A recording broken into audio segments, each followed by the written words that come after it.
আমি আপনারে ৫ লাখ না ৭ লাখ টাকা দিব। এই বিষয়টা কোর্টের বাইরে ফয়সালা করার ব্যবস্থা করেন। সুপ্রিয় ভিউয়ার্স, আসসালামু আলাইকুম। আশা করি আপনারা সকলে অনেক বেশি ভালো আছেন। ভিউয়ার্স, বদসুরুত নাটকে দেখা গিয়েছে রোমান নিজেকে বাঁচানোর জন্য তার বড় ভাই জামালকে অপহরণ করে, কারণ রোমানের নামে রহিম চাচা চাঁদাবাজির মামলা দিয়েছে। জামালকে অপহরণ করে রোমান জামালের কাছ থেকে 10 লক্ষ টাকা আদায় করতে চেয়েছিল, কিন্তু মরিয়ম ও তার বাবা জামালকে না পেয়ে রোমানের মাকে হুমকি দেয়, তারা যদি 1 ঘন্টার ভিতরে জামালকে না ছেড়ে দেয় তাহলে পুলিশের কাছে যাবে। তখন রোমানের মা রোমানকে ফোন দিয়ে বলে যদি জামালকে না ছেড়ে দেয় তাহলে নাকি তাদের নামে মামলা করবে।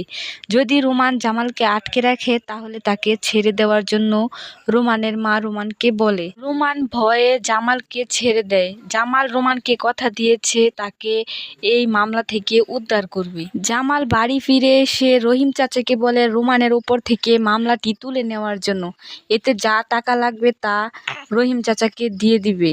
তো জামাল তো এটা জানে না চেয়ারম্যান রহিম এমনকি রোমান এরা 3 জন মিলেই এই ফাঁদটি পেতেছে জামালের কাছ থেকে টাকা আদায় করার জন্য। চেয়ারম্যানরা মিলে যে জামালের কাছ থেকে টাকা আদায় করবে এই প্ল্যানটি শুনে ফেলেছে চেয়ারম্যানের মেয়ে সাথী।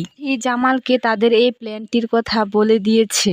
তো বন্ধুরা, বদসুরুত নাটকের 31 নম্বর পর্বটি কবে আসবে তা আজকের এই ভিডিওতে জানিয়ে দিব।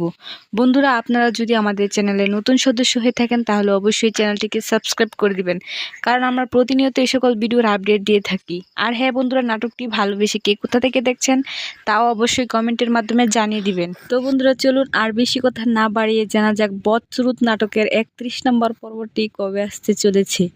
বন্ধুরা, নাটকটি আসতে চলেছে আগামী শুক্রবার ঈগল ইসলামিক নাটক ইউটিউব চ্যানেলে। আশা করি সকলে বুঝতে পেরেছেন, সেই সাথে পরবর্তী ভিডিও দেখার আমন্ত্রণ জানিয়ে আজকের মতো বিদায় নিচ্ছি। আল্লাহ হাফেজ।